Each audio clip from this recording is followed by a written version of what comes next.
Hello guys, ये rank booster series का part 5 है। अभी तक हम लोगों ने 4 पार्ट ख़त्म कर लिए हैं। आई होप आप लोग सब लोगों ने उनको अटेंड किया हो और जिनको क्वेश्चन समझ में नहीं आए वो फर्दर डिस्कशन के लिए या अपने डाउट्स के लिए केमिस्ट्री क्लासेस ग्रुप को ज्वाइन कर सकते हैं फेसबुक पर और टेलीग्राम पे। ठीक है, फिलहाल हम नए क्वेश्चन स्टार्ट करते हैं। Let's go. हाँ जी, तो पहला क्वेश्चन देखिए। The smallest ketone and its next homolog are reacted with NH2OH to form oxime. यानी जो सबसे कीटोन फैमिली का सबसे छोटा मेंबर है और उसका नेक्स्ट होमोलॉग यानी उसमें CH2 ऐड हो जाएगा। वो किससे रिएक्शन कर रहे हैं? NH2OH से, हाइड्रोक्सिल एमीन से, और क्या बना रहे हैं? ऑक्साइम बना रहे हैं। तो इन चारों में से कौन सा ऑप्शन सही होगा? 2 different oximes are form, 3 different oximes are form, 2 oximes are optically active, या D all oximes are optically active. तो जिनको आता है सॉल्यूशन वो पॉज करके सॉल्व करना स्टार्ट करें, हम बाकी इधर देखें। ठीक है, तो स्मॉलेस्ट कीटोन जो होता है वो कीटोन फैमिली का CH3COCH3, इसका नाम क्या होता है? प्रोपेनॉन। और इसका नेक्स्ट जो होगा, जिसमें जो इसका नेक्स्ट होमोलॉग उसने कहा है उसमें CH2 ऐड हो जाएगा पूरे कंपाउंड में। ठीक है, ये दोनों रिएक्शन कर रहे हैं किससे? NH2OH से। इसको क्या बोल देते हैं? Hydroxyl amine. तो इसमें से होगा क्या? इन दोनों से अगर हम देखें, नाइट्रोजन ग्रुप जो है उसमें लोन पेयर है वो अटैक करेगा, ऐसे इसमें भी अटैक करेगा। H2 और O बाहर निकल जाएगा और NOH जो है इस कार्बन पे जुड़ जाएगा डबल बॉन्ड के साथ। यानी कुल मिला के हमारे पास जो प्रोडक्ट मिलेगा इन तीनों की रिएक्शन के बाद, CH3C, यहाँ पे क्या लग जाएगा? डबल बॉन्ड N, और N पे क्या है? OH, और इधर भी CH3। इस केस में यहाँ पे एक लोन पेयर होगा, इस तरह से जाएगा। ऐसे दूसरा केस होगा CH3 CH2 C, इधर को क्या जाएगा? इसमें ये डबल बॉन्ड होगा N, सॉरी यहाँ पे N होगा N, इधर OH होगा और इधर क्या हो जाएगा? लोन पेयर, और इधर क्या है? CH3। ऐसे इसका एक और आइसोमर बनेगा। ठीक है, जो किस तरह से होगा? CH3 CH2 C, इधर CH3 होगा।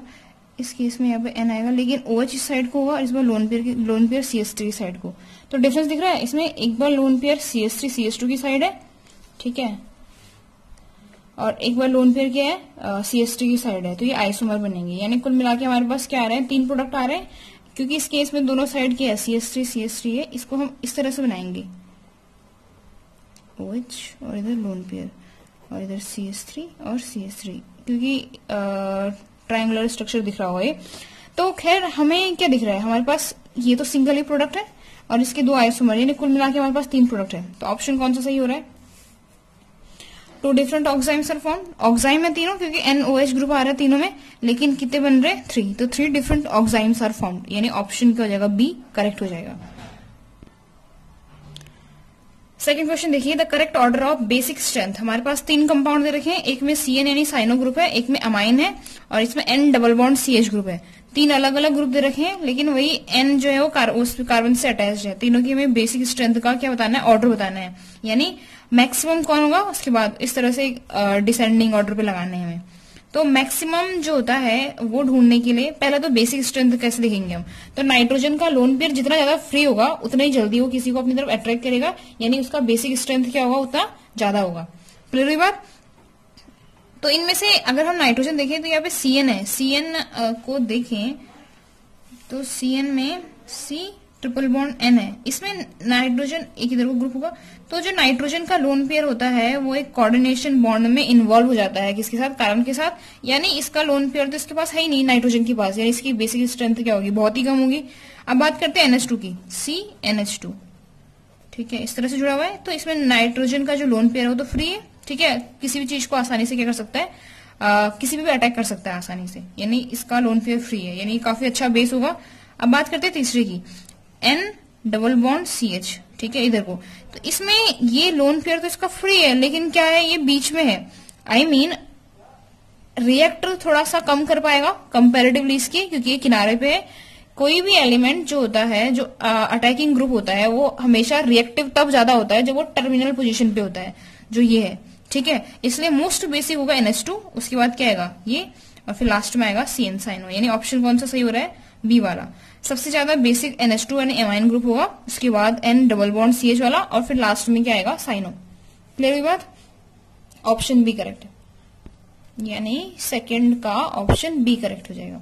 ठीक है।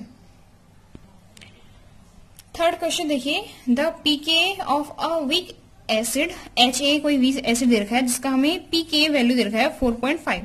The POH of buffered solution जो एक्वस है ऑफ HA इज इन विच, ये कॉमा है, इन विच 50% of the acid is ionised. यानी हमें एक तो कंडीशन pK की दे रखी है, दूसरा ये दे रखा है कि जो बेस है वो 50% आयनाइज्ड हो गया है सॉल्यूशन के अंदर, HA के अंदर, यानी 50% रिएक्शन प्रोसीड्स हो चुकी है। तो उस केस में क्या होगा, of the acid is ionised, तो हमें पूछ क्या रहा हो, POH की वैल्यू पूछ रहा है कि POH की वैल्यू कितनी होगी। तो 7.0, 2.5, 4.5 और 9.5 चार ऑप्शन है, आप लोगों को इसको POH को निकाल के बताना है। जो कर सकते हैं वो पॉज करके सॉल्व करें, और जिनको नहीं पता है वो यहाँ देखिए। ठीक है।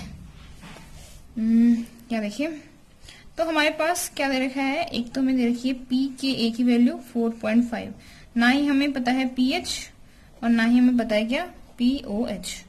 तो हमारे पास एक फॉर्मूला होता है, फॉर्मूला क्या होता है, POH plus pH equals to कितना होता है 14, यानी हमें अगर POH निकालना है तो क्या हो जाएगा 14 माइनस pH, यानी अगर हमें pH की वैल्यू पता चल गई तो हम वहां से POH निकाल लेंगे।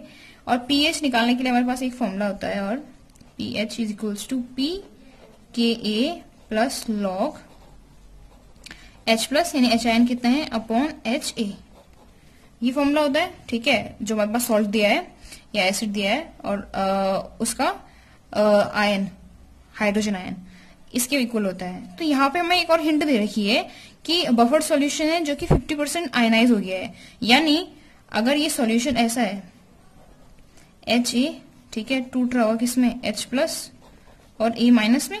ठीक है, तो उस केस में जितना कंसेंट्रेशन HA का होगा उतना ही H का होगा, उतना ही A का होगा, यानी क्योंकि यहाँ पे हम लॉग में H प्लस और HA की में कंसेंट्रेशन की वैल्यू पुट करते हैं इस टाइम पे, क्योंकि 50% आयनाइज हुआ है, H प्लस और HA की वैल्यू बराबर होगी, यानी क्या हो जाएंगे, कट जाएंगे। तो बचेगा क्या हमारे पास, pKa प्लस log 1, और log 1 की वैल्यू कितनी होती है 0, यानी क्या बचेगा pKa, यानी हमारे पास जो pH है वो pKa के बराबर आ गया। ठीक है, यानी हमारे पास क्या आ गया, जो pH है वो किसके बराबर आ गया, pK, और हमारे पास pK की वैल्यू पहले से दे रखी है, यानी हमारे पास pH की वैल्यू कितनी आ गई 4.5। अब हम इसको इसमें पुट कर लेंगे, यानी हमारे पास क्या हो जाएगा,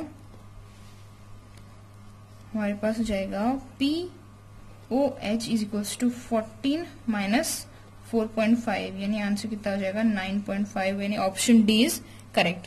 क्लियर हुई बात, कैसे हुआ ये? ठीक है, कुछ नहीं, हमारे पास दो फॉर्मूला में ये याद रखना है, एक ये, ठीक है, और दूसरा एक ये, क्योंकि बाकी हमें हिंट दे रखा था क्वेश्चन में। क्वेश्चन नंबर 4 देखिए, in the structure of ClF3, ठीक है, the number of lone pair of the electron on central atom C is, C नहीं Cl इज, सेंट्रल एटम तो Cl होगा ना, क्लोरीन, तो इसमें हमें नंबर ऑफ लोन पेयर बताने हैं।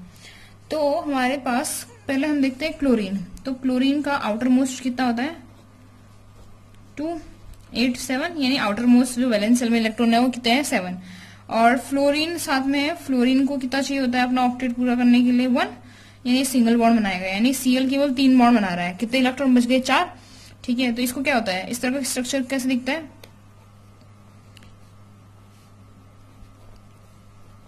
कुछ इस तरह से, और कितने हैं लोन पेयर 2। ठीक है, ये लोन पेयर को हल्का सा पुश करते हैं, ये टी शेप्ड नहीं बैंड टी शेप्ड बनता है, पर फिलहाल हमें इससे मतलब नहीं है, हमारे पास हमें लोन पेयर से मतलब है। लोन पेयर कितना आ रहे हैं 2, यानी option B is correct. Number of lone pair कितने हो जाएंगे 2। फिफ्थ क्वेश्चन देखिए, which oxide of nitrogen is not a common pollutant introduced into the atmosphere both due to natural and human activity।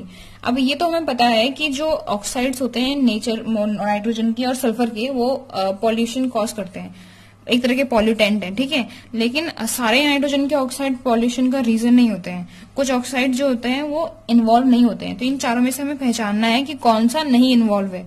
हमारे पास nitrogen pentoxide का example nitrogen dioxide, dinitrogen oxide और nitrogen monoxide, ये 4 है। ठीक है, आपको इनमें से बताना है कि किसका क्या होगा किसका इन्वॉल्वमेंट पॉल्यूशन में नहीं है, तो बताइए। तो इसका आंसर जो है वो N2O5 है। अगर आप लोगों को याद होगा तो हमने डी ब्लॉक में कुछ रिएक्शन में एज अ कैटलिस्ट इसको पढ़ा है। तो इसको बनाने के लिए कुछ कंडीशन चाहिए होती है जो ज्यादातर नेचर में इन्वॉल्व नहीं होती है। तो ये नेचर इसको अपने आप बना नहीं सकता है, बहुत रेयरली सम ओकेजन पे बनता है जिसका अमाउंट इतना ज्यादा नहीं होता है कि वो पॉल्यूशन कॉज कर सके। ठीक है, तो इसलिए इसका इन्वॉल्व सबसे कम होता है, तो ये आंसर होगा। बाकी तीनों जो नाइट्रोजन के ऑक्साइड हैं ये पॉल्यूशन में इन्वॉल्व होते हैं। ठीक है, आज की क्लास में देखा 5 क्वेश्चन हो गए हमारे। इस तरह से हम नए उसमें वीडियो में और करेंगे डिफिकल्ट क्वेश्चंस। ओके।